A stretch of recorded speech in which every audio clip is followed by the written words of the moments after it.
आज हेवन की फील आ रही है। अब थर्सडे मीटिंग शाम को हुआ करेगी। कॉन्ग्रेचुलेशन आप सबको।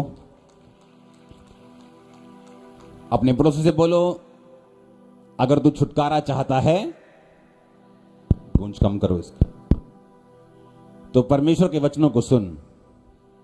बोलो अपने पड़ोसी को अच्छी तरह से, ऊंची आवाज में, आमीन। मरकुस 10 उसकी 46 से 52 आयत तक हम पढ़ेंगे। वे यरीहो में आए और जब वो और उसके चेले और एक बड़ी भीड़ यरीहो से निकलती थी, इसकी खराश खत्म करो।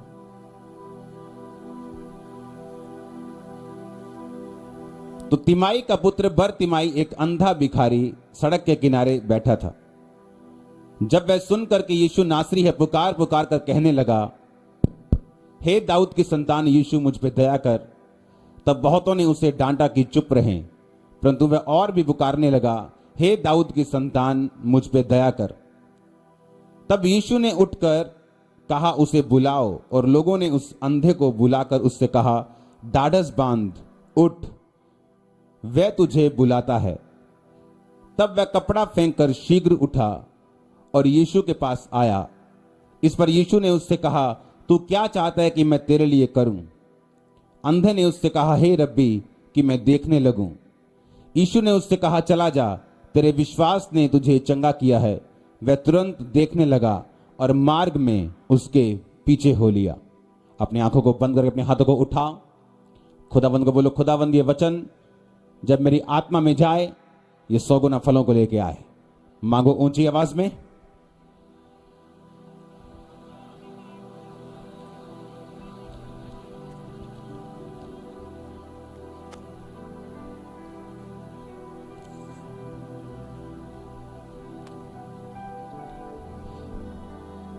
ऊंची ऊंची ऊंची आवाज में। तेरा वचन आज मेरी जिंदगी में 100 गुना फलों को लेके आए।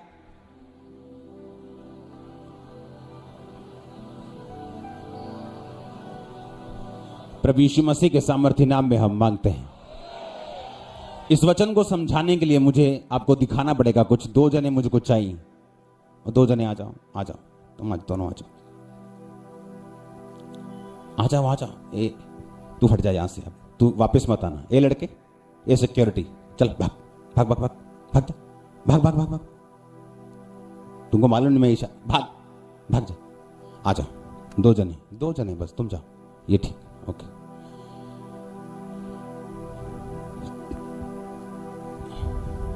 आपको यह मालूम होना चाहिए कि कोई भी छुटकारा अपने आप नहीं होता। पता है कि नहीं पता? आप छुटकारे का वचन सुनते आ रहे हैं, फाइनल वीक चल रहे हैं, ओके।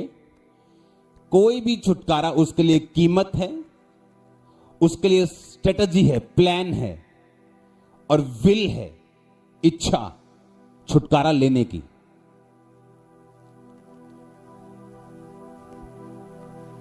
यीशु मसीह के पास हीलिंग पावर थी, हम सब जानते हैं। वो आज भी है, पहले भी थी। लेकिन वचन कहता है कि शमौन कोढ़ी के घर में जब जीसस क्राइस्ट खुद गए खाने पे, और खाना खा के जब वापिस आ गए, शमौन कोढ़ी का क्या रहा? कोढ़ी था।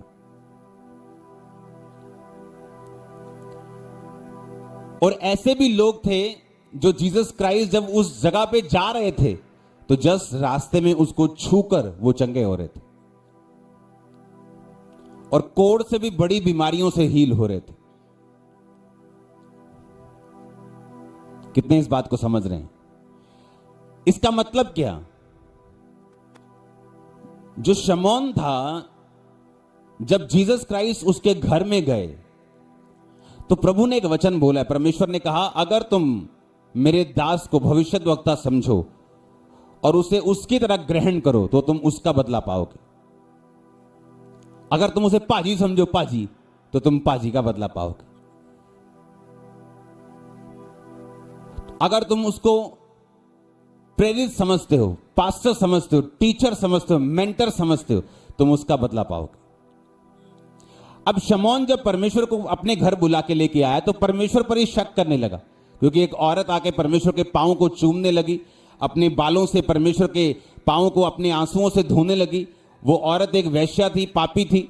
तो वो लड़का, वो बंदा सोचने लगा कि अगर ये भविष्यद्वक्ता है तो इसको मालूम नहीं कौन औरत इसके पांव को टच कर रही है।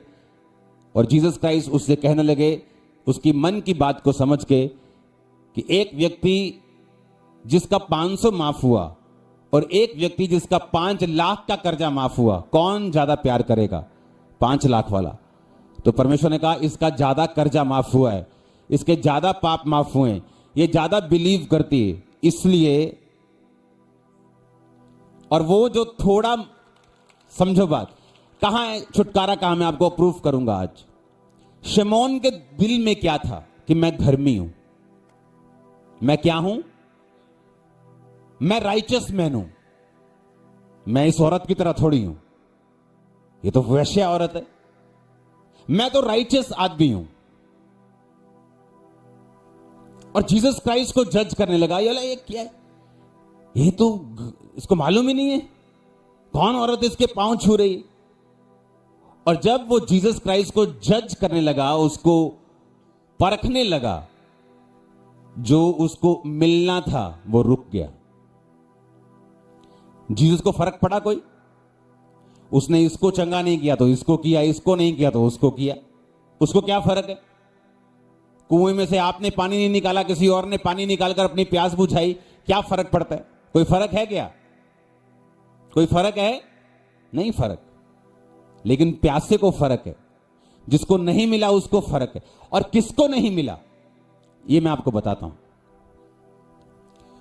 अब अंधा जब परमेश्वर को पुकार रहा था कि परमेश्वर मुझ पे दया कर, मर्सी कर, दया कर, तो बाइबल कहती परमेश्वर ने थोड़ी देर इग्नोर करके उसको बुलाया और कहा आ जा, और उसको चंगा किया। पंजाबी जी कुंडी कहते हैं, किथे कुंडी फसी, मैं तुम दसदा किथे फसी। हालेलुया। अब सुनो ध्यान से। 2 आदमी परमेश्वर के घर में आए। कौन इनमें से थोड़ा शरारती लग रहा है? ये लग रहा है थोड़ा। तो ये था पाप में फंसा हुआ। हां, आया परमेश्वर के घर में और इतना दुखी कि मैं पाप में हूं, घुटनों पर आकर रोने लगा कि परमेश्वर मैं पापी हूं, मुझे माफ कर, मुझ पे दया कर। हां, और एक आदमी जो अच्छा था, हां, जस्ट फॉर एग्जाम्पल, कि अच्छा है, धर्मी है, टाइट देता है, प्रार्थना करता है, और वो भी परमेश्वर के घर में आया।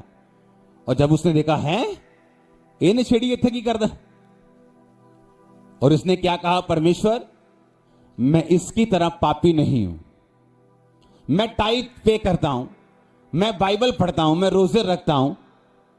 तो परमेश्वर ने कहा वो व्यक्ति जिसने आंखें ऊपर उठाना भी ना चाहा, क्योंकि वो पापी था, मेरी निगाह में धर्मी ठहरा और छुटकारे को पाएगा। और ये जो अपनी निगाह में धर्मी है, अब सुनो ध्यान से, किन लोगों का छुटकारा रुका हुआ है? जो सेल्फ राइचियसनेस में, जो अपने आप को धर्मी और दूसरों को बेवकूफ समझते हैं, और दूसरों को पापी समझते हैं, और दूसरों को नीचा समझते हैं।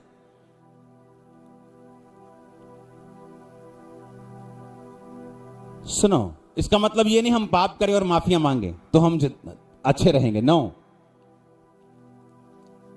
इसमें एक मेंटल लेवल आपको सेट करना है। अगर आपको डिलीवरेंस चाहिए, मेंटल लेवल ये है आपका होना चाहिए, सोच कि जो कुछ क्राइस्ट आपको देंगे वो आपकी मेहनत के कारण नहीं, अपनी दया के कारण देंगे।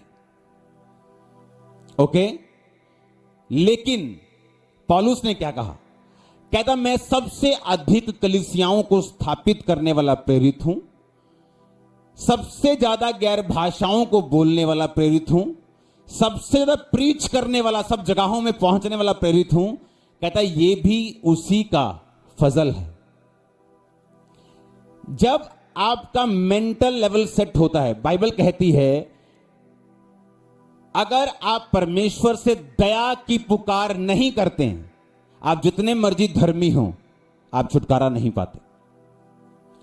मर्सी, दया मांगना खुदावन से, ये एक ऐसी प्रेयर है, बाइबल में इसको दाऊद ने मांगा है, सैमसंग ने मांगा है, इसको पौलुस ने मांगा, पतरस ने मांगा है।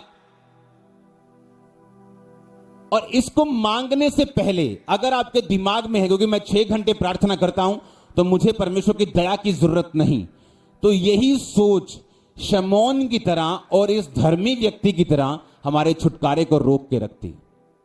हम प्रार्थना करने से हटेंगे नहीं और लगातार करेंगे, मेहनत लगातार करेंगे, रोजे रखेंगे, पर इस बात का ध्यान रखते हुए कि ये सब कुछ जो हम मांग रहे हैं मिलेगा तो परमेश्वर की दया से, मर्सी से, कि परमेश्वर मुझ पे दया कर।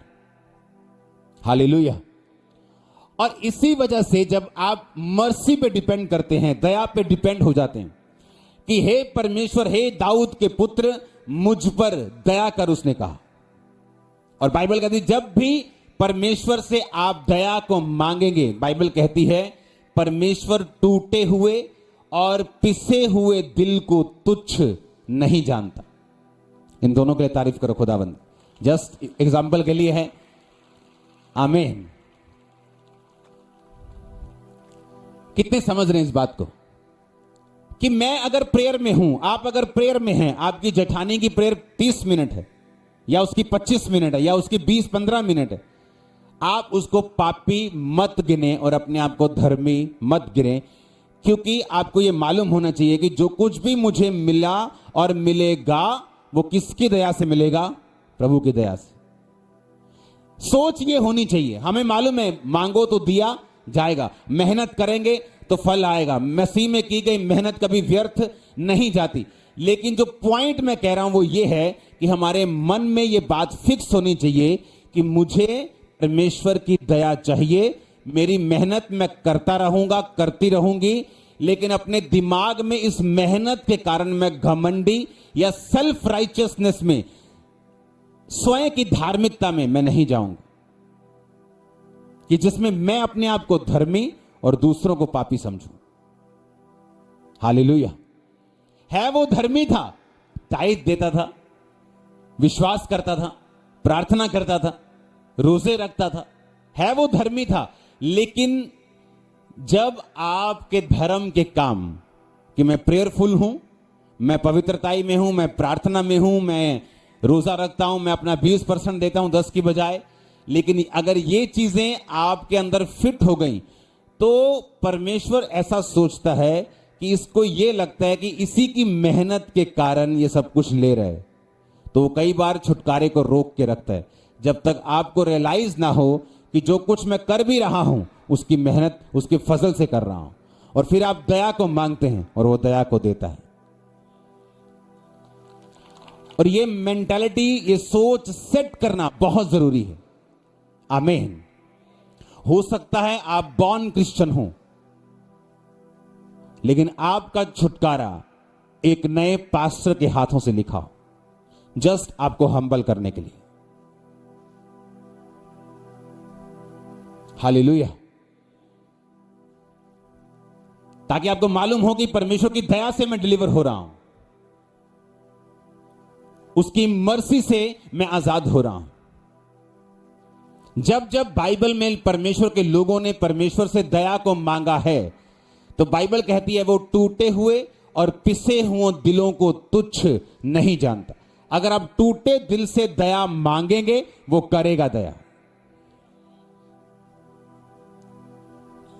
हालेलुया।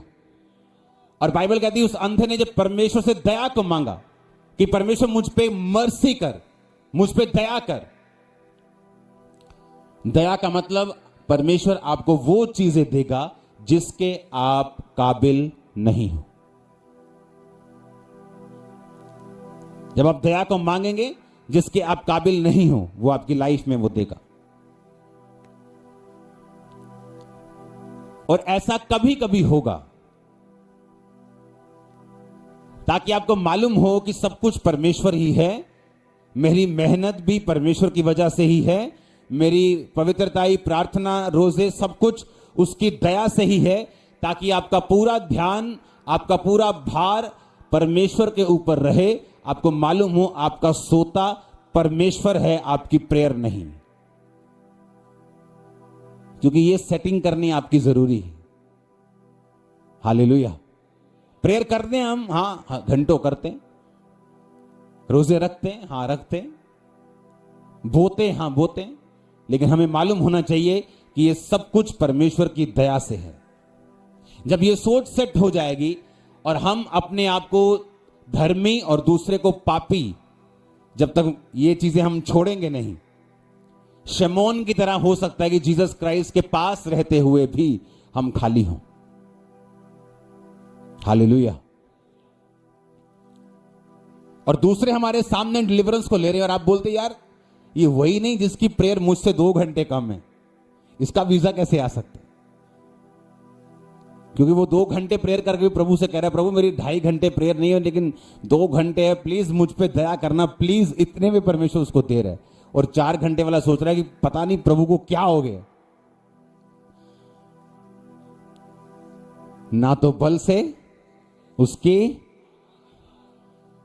मेहनत करनी है, इसमें कोई शक नहीं, लेकिन अपनी सोच की जो सेटिंग है वो उसकी दया के ऊपर रखनी है।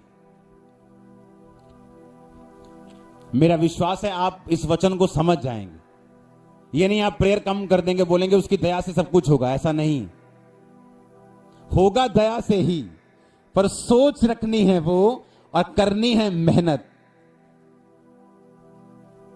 आप समझ रहे कि नहीं? ये समझाना जरूरी है आपको, इसलिए चाहे मैं एक लाइन ही आपको समझाऊं, आपके दिमाग में फिट होनी चाहिए। सोच ये रखनी है कि जो कुछ भी परमेश्वर मुझे उसने दिया, जो दे रहा है और वो देगा, वो उसकी दया से आएगा, उसकी मर्सी से आएगा। जब भी आप टूटे और पिसे हुए दिल से उसकी दया को मांगेंगे, आपकी लाइफ में मिरेकल होगा, जबरदस्त।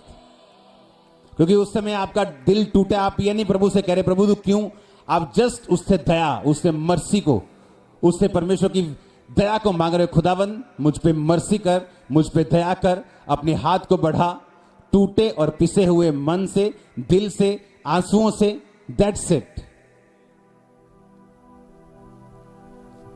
हालेलुया।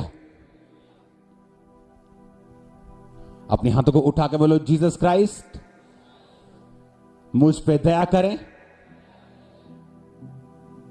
अपनी मर्सी, अपनी दया मुझे दिखाएं, मेरे गुनाहों को क्षमा करते हुए अपनी दया मुझे दिखाएं,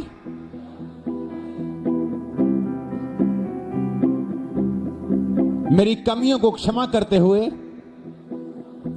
अपनी दया मुझे दिखाएं। जहां भी मैं अपनी निगाहों में धर्मी बना हूं, मुझे माफ करें और अपनी दया मुझे दिखाएं।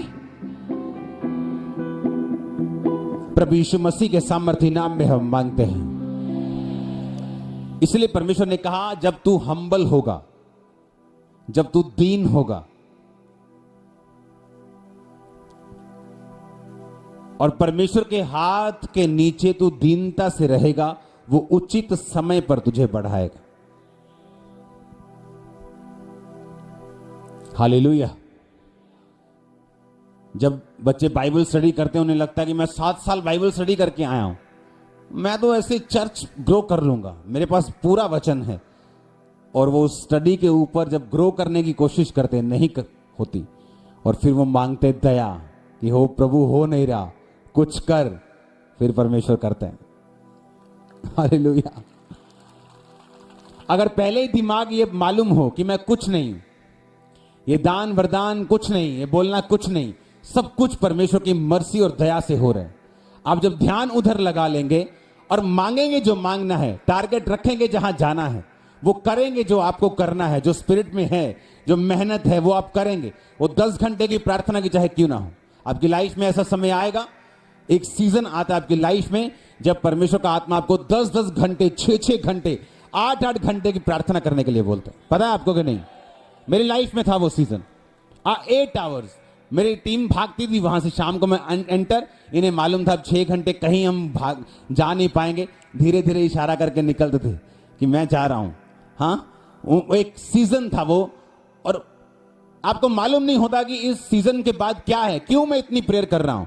लेकिन जब वो सीजन निकल जाता है और फल आता है, आपको मालूम होता है कि इसलिए परमेश्वर मुझे ये प्रार्थना करने के लिए बोल रहा था, ये घंटों बैठने के लिए बोल रहा था। हालेलुया। पिसा हुआ दिल, टूटा हुआ दिल से दया को मांगना, प्रेयर करते रहना, आपके छुटकारे को कोई अंधकार की शक्ति रोक नहीं सकती। जिस लेवल पे आप जाना चाहिए आप जा सकते हैं, और आपका आमीन ऊंचे वाला चाहिए चर्च। हालेलुया। एक दिन मैं क्रूसेड पे गया, बहुत बड़ा क्रूसेड था, बहुत परमेश्वर ने मुझे सिखाया है प्रैक्टिकली, ये बहुत पुरानी बात है। तब शायद क्रूसेड भी शुरू हुए थे, तो मेरे ख्याल से मैं 12 घंटे प्रे करके गया हूँगा। और जैसे ही मैंने सोचा मैं 12 घंटे प्रे करके आया, जैसी थी तैसी। जब मैं पुलपिट पे गया हूं, मुझे परमेश्वर फील नहीं हो रहा वहां, और मैं सोच रहा हूं यार इतनी प्रेयर करके भी ये हाल है, हाँ तो कितना कल बढ़ू। फिर मैंने प्रीच किया, हीलिंग भी हुई, डिलीवरेंस भी हुई, लेकिन मुझे परमेश्वर फील नहीं हुआ। और मैं बड़ा परेशान दिल में कि मैं पाप भी नहीं कर रहा हूं, सारा कुछ ठीक ठाक चल रहा है। हाँ, चक्कर क्या है। अगले क्रूसेड पे मैं गया, उतनी ही प्रे करके गया हूँगा 5, 6, 7, 8 घंटे। लेकिन वहां जैसे ही मैं स्टेज पे चढ़ा हूं, ऊपर से लेकर नीचे तक मुझे खुदाबंद फील हो रहा है। सुनो, क्योंकि उस दिन मैं डर में गया था। हीलिंग में फर्क नहीं पड़ता, मिरेकल वैसे ही चलते हैं, क्योंकि वो वरदान है। वरदान का परमेश्वर की प्रेजेंस से कोई लेना देना नहीं। वरदान को मिसयूज किया जा सकता है, बेचा जा सकता है, और लोग बेचते भी। लेकिन मैं प्रभु की हुजूरी की बात कर रहा हूं। और जब उस दिन जब मैं पुलपिट पे गया, ऐसे परमेश्वर का आत्मा ऐसे लगता है कि ऐसे लाइट की तरह उतरता है। पूरा काम, मेरे कल सारे काम, उस दिन मैं बड़ा खुश। वापिस मैं जा रहा हूं और मैं सोच रहा हूं कि ऐसा क्यों। और ये प्रैक्टिकल परमेश्वर ने मुझे समझाया कि जब तुम अपनी प्रार्थनाओं के बल पर जाओगे और सोच के जाओगे कि मैं प्रेयर्स करके जा रहा हूं, खुदा काम करेगा, और तुम दया पे डिपेंडेंट नहीं हो, तो मैं वहां मौजूद नहीं हूं। हालेलुया। तो तब मेरा ये सिस्टम बन गया कि हर क्रूसेड पे, हर मीटिंग में जाने से पहले, चाहे मैं फुल नाइट प्रेयर करके आऊं, लेकिन वो प्रेयर मेरे लिए वो नहीं, तब भी मैं दया मांगता हुआ आता हूं कि प्रभु जी दया रखो। हालेलुया। आप समझ रहे कि नहीं? इसका मतलब ये नहीं कि हम जो मर्जी करें और दया मांगते रहें। मैंने इसलिए आपको समझाया कि आज भी अगर मैं संडे यहां पे आपके पास आता हूं, तो सैटरडे मेरी प्रेयर नाइट गुजरती अभी भी। लेकिन मेरी जो थिंकिंग है, मेरी जो सोच है, जो मेरी सुई है, वो इस बात पे अड़की है अब कि प्रभु जो कुछ होगा तेरी दया से होगा। क्योंकि जब मेरी सोच ये नहीं थी, मुझे मालूम था कि मैं 12 घंटे प्रे करके जा रहा हूं। मेरी वाइफ, एक दिन हम क्रूसेड पे गए, तो वहां बाहर जाए तो एक ही रूम है होटल में, तो मैंने कहा मैं प्रेयर कर रहा हूं तो बैठ जरा। मैं जब सेम जगह बैठा 12 घंटे, कहती हो भरावा हूं 2 ले आकर कमरे। हालेलुया। जब सेम जगह पे बैठा, सुबह के जब शाम पड़ गई और शाम के क्रूसेड से पहले मैं उठा, तब मेरे दिल में क्या था कि प्रेयर नहीं थी, क्या था? अब मुझे प्रैक्टिकली बाइबल कहती है तुम्हारी ज्ञान इंद्रियां अभ्यास करते करते पक्की हो गई। मसीह में जब आपका समय बीतता जाता है, आपको मजा आने लगता है। पता है क्यों? क्योंकि आपकी जो स्पिरिचुअल इंद्रियां हैं उनकी प्रैक्टिस हो जाती है।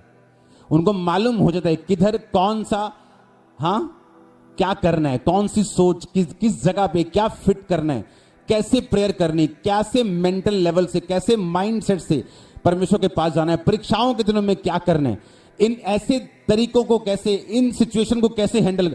आपकी ज्ञान इंद्रियां, बाइबल कहती है, अभ्यास करते करते पक्की हो जाती।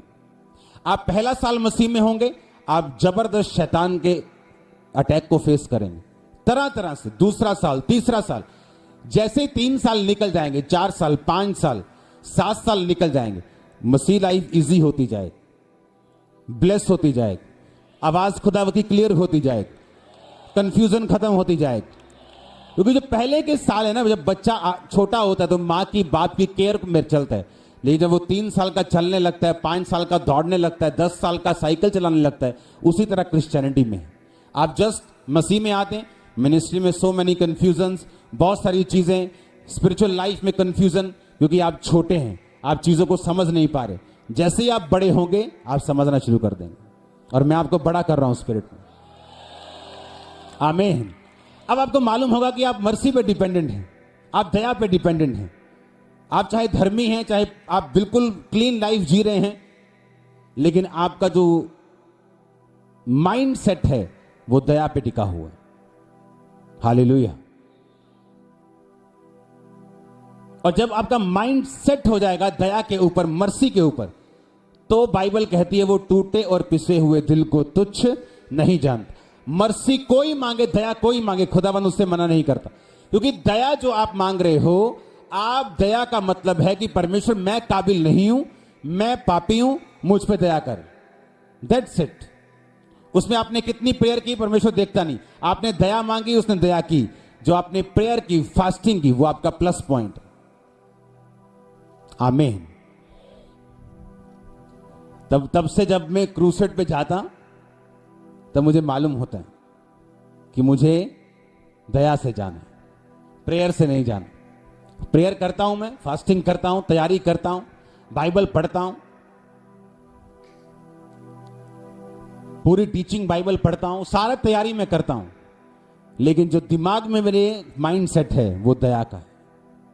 हालेलुया।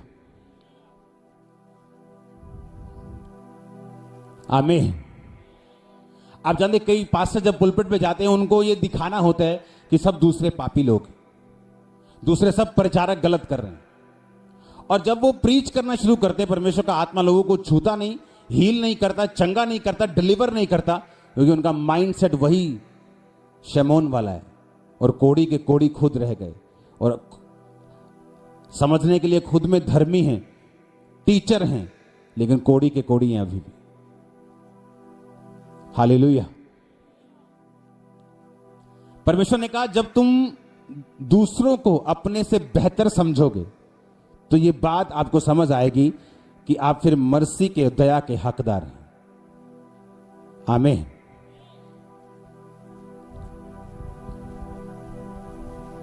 कितने इन बातों को समझ रहे हैं? और ये मैंने प्रैक्टिकल सीखा है कि आप दया पे डिपेंड होंगे, वो अपनी दया को दिखाएगा। आप यहां पे आज हैं, ये खुदा की दया है। अपनी हाथों को उठाओ,